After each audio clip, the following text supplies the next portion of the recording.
पहिलाच चेंडू, बॅटला हलकासा एज, स्लिपमध्ये झेल आणि विकेट. निवृत्तीची घोषणा झाल्यानंतर पहिल्याच चेंडूवर विकेट घेऊन बेन स्टोक्सने पुन्हा एकदा सिद्ध केलं की मोठे खेळाडू मोठ्या क्षणांसाठीच जन्माला येतात.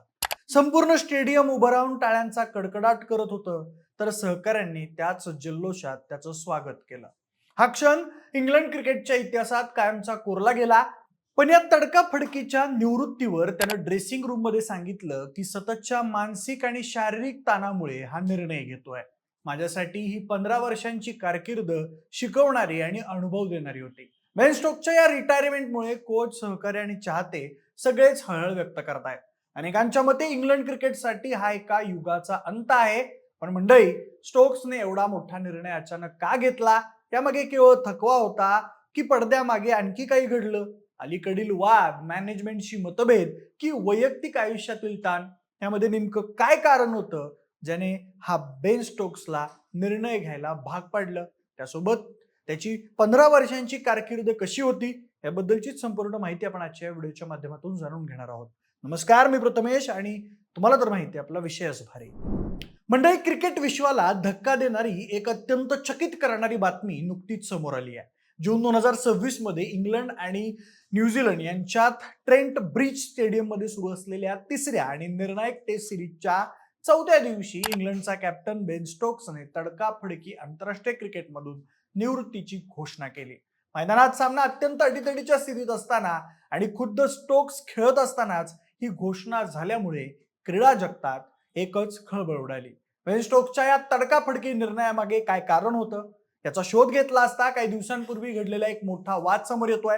या सिरीजमध्ये लॉर्ड्सवर झालेल्या पहिल्या कसोटी सामन्यानंतर इंग्लंडच्या संघानं विजय साजरा केला होता.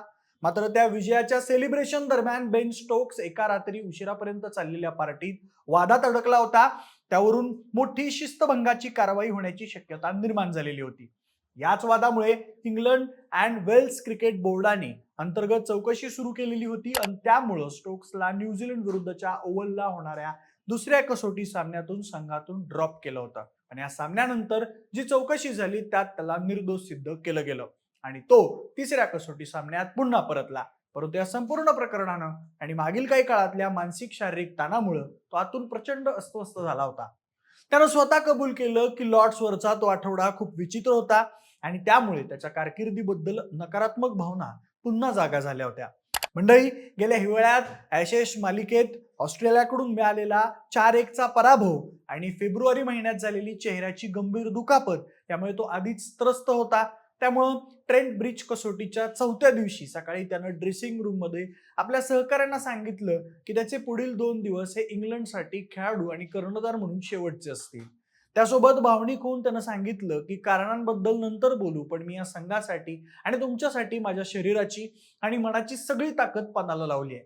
आता माझ्याकडे फक्त शेवटची एकच खेळी उरली आहे. या रिटायरमेंटच्या घोषणेचं पोस्टर ईसीबीने जेव्हा सामन्याच्या चौथ्या दिवशी चहा पाण्याच्या 15 मिनिटं आधी प्रसिद्ध केलं, तेव्हा मैदानावर जे घडलं ते केवळ बेन स्टोक्सच करू शकत होता. मैदानातील लाऊडस्पीकरवरून स्टोक्सच्या निवृत्तीची घोषणा प्रेक्षकांना समजली आणि अवघ्या काही मिनिटातच बेन स्टोक्स गोलंदाजी करायला आला. या रिटायरमेंटच्या बातमीनंतर टाकलेल्या अगदी पहिल्या चेंडूवर स्टोक्सने न्यूझीलंडचा फलंदाज झॅक फॉल्क्स याला आउट केलं. स्टोक्सच्या त्या तीक्ष्ण चेंडूने फॉल्क्सच्या बॅटला एज लागला आणि दुसऱ्या स्लिपमध्ये उभ्या असलेल्या हॅरी ब्रूकने जमिनीला टच होईलच इतक्यातच एक सुरेख कॅच घेतला. हा प्रसंग इतका सुंदर होता की अवघं स्टेडियम उभं राहून टाळ्या वाजू लागलं. स्टोक्सने हवेत मुठी आवळून जल्लोष केला आणि स्टँड्समध्ये बसलेली त्याची पत्नीही भावूक झाली. अगदी पहिल्या चेंडूवर विकेट घेण्याच्या या चमत्कारानं स्टोक्सच्या संपूर्ण कारकिर्दीचं सार दाखवून दिलं की जेव्हा जेव्हा कठीण प्रसंग येतो किंवा मोठी घोषणा होते आणि तेव्हा तेव्हा हा माणूस चमत्कार करून दाखवतो. पण मंडळी, आता प्रश्न पडतो की क्रिकेट जगताला आपल्या बोटावर नाचवणारा हा बेन स्टोक्स नेमका कोण आहे आणि त्याचा प्रवास कसा सुरू झाला?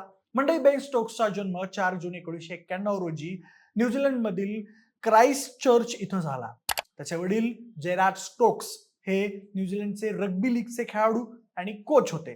बेन स्टोक्सचं बालपण न्यूझीलंडमध्येच गेलं. पण जेव्हा तो 12 वर्षांचा होता तेव्हा त्याच्या वडिलांना इंग्लंडमधल्या कॅम्ब्रिया इथल्या वर्किंग्टन टाउन रग्बी क्लबचं लीड कोच म्हणून काम मिळालं. त्यामुळे संपूर्ण स्टोक्स कुटुंब न्यूझीलंड सोडून इंग्लंडमध्ये स्थायिक झालं. स्टोक्सचं सुरुवातीचं शिक्षण कॅम्ब्रियातील ककरमाउथ स्कूलमध्ये झालं. तिथेच त्याला क्रिकेटची आवड निर्माण झाली. स्थानिक ककरमाउथ क्रिकेट क्लबकडून खेळताना त्यानं आपल्या अष्टपैलू कौशल्याची चमक दाखवली. वयाच्या 15व्या वर्षी त्यानं ककरमाउथ क्लबला लीग चॅम्पियन बनवण्यात महत्वाची भूमिका बजावली. त्याचं हे सातत्य पाहून ड्युरॅम काउंटी क्रिकेट क्लबने त्याला आपल्या अकादमीत सामील केलं. ड्युरॅमसाठी क्रिकेट खेळताना त्यानं अनेक उत्कृष्ट खेळी केल्या आणि 2009 मध्ये त्याला ड्युरॅमच्या वरिष्ठ संघाकडून इंग्लंडसाठी पदार्पण करण्याची संधी मिळाली. आपल्या पहिल्याच सामन्यात त्यानं केवळ तिसऱ्या चेंडूवर विकेट घेतली होती. त्यानंतर 2010च्या अंडर-19 विश्वचषक स्पर्धेत त्याने इंग्लंडचं प्रतिनिधित्व करताना भारताच्या विरुद्ध एक धडाकेबाज शतक ठोकलं आणि इंग्लंड टीम मॅनेजमेंटचं लक्ष वेधून घेतलं. अखेर ऑगस्ट 2011 मध्ये आयर्लंड विरुद्धच्या वन डे सामन्यातून त्याने आंतरराष्ट्रीय क्रिकेटमध्ये पदार्पण केलं. तर डिसेंबर 2013 मधील ॲशेस मालिकेदरम्यान ॲडलेड इथं त्यानं आपला पहिला कसोटी सामना खेळला. त्यानंतरची त्याची 15 वर्षांची आंतरराष्ट्रीय कारकीर्द ही केवळ धावा आणि विकेटची आकडेवारी नाही, तर ती एका ग्रेट खेळाडूची चढ उतारांची गोष्ट आहे. स्टोक्सने इंग्लंडला अशा उंचीवर नेऊन ठेवलं जिथं कोणी कल्पनाही केली नव्हती. त्याच्या कारकिर्दीचा सुवर्ण काळ 2019च्या एकदिवसीय विश्वचषकात पाहायला मिळाला. लॉर्ड्सवर खेळल्या गेलेल्या न्यूझीलंड विरुद्धच्या त्या ऐतिहासिक अंतिम सामन्यात जिथं इंग्लंड हरण्याच्या तयारीत होता, तिथं स्टोक्सने नाबाद 84 धावांची अजरामर खेळी खेळली. सामना टाय झाल्यानंतर सुपर ओव्हरमध्येही त्यानं धावसंख्या उभारली आणि इंग्लंडला वर्ल्ड कप ट्रॉफी जिंकून दिली. याच वर्षाच्या उत्तरार्धात त्यानं ॲशेस मालिकेतील हेडिंग्ले कसोटीत ऑस्ट्रेलिया विरुद्ध खेळलेली नाबाद 135 धावांची खेळी ही कसोटी क्रिकेटच्या इतिहासातील सर्वोत्कृष्ट खेळी मानली जाते. इंग्लंडचे 9 गडी बाद झाले असताना जॅक लीचला सोबत घेऊन त्यानं एक हाती अशक्य असा विजय मिळवून दिला होता.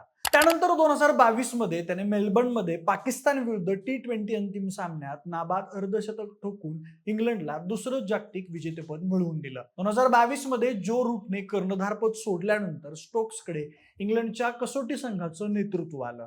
मुख्य प्रशिक्षक ब्रँडन मॅकलम आणि बेन स्टोक्स या जोडीनं कसोटी क्रिकेट खेळण्याची पद्धतच बदलून टाकली, ज्याला जग बेसबॉल म्हणून ओळखू लागलं. अत्यंत आक्रमक आणि निडरपणे खेळण्याच्या या स्ट्रॅटजीने इंग्लंडने पाकिस्तान, न्यूझीलंड आणि दक्षिण आफ्रिकेविरुद्ध ऐतिहासिक विजय मिळवले.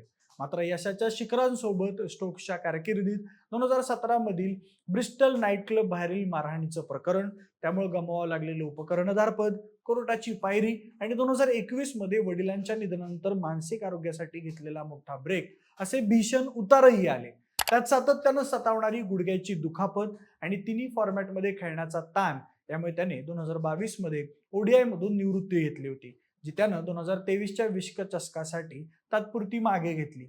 शेवटी 105हून अधिक कसोटी सामने, 3000हून अधिक धावा आणि 250 पेक्षा जास्त विकेट्स घेणारा हा क्रिकेटचा महान अष्टपैलू खेळाडू जून 2026 मधील या ट्रेंट ब्रिज कसोटीनंतर आंतरराष्ट्रीय क्रिकेटला कायमचा अलविदा करतोय. निवृत्तीच्या घोषणेनंतरही दुसऱ्या डावात त्यानं 20 चेंडू 30 धावांची आक्रमक कॅमिओ खेळी करून क्रिकेट चाहत्यांना आपल्या शैलीची शेवटची झलक दाखवून दिली आणि एका वादळी, धगधगत्या आणि अस्मरणीय पर्वाचा शेवट केला. बाकी मंडळी, बेन स्टोक्स हा तुमच्या आवडीचा खेळाडू आहे का? आणि त्याच्या रिटायरमेंट बद्दल तुम्हाला काय वाटते आम्हाला कमेंट करून नक्की सांगा. सोबतच आपल्या विशेष भारीच्या YouTube चॅनलला सबस्क्राईब करायला अजिबात विसरू नका. धन्यवाद.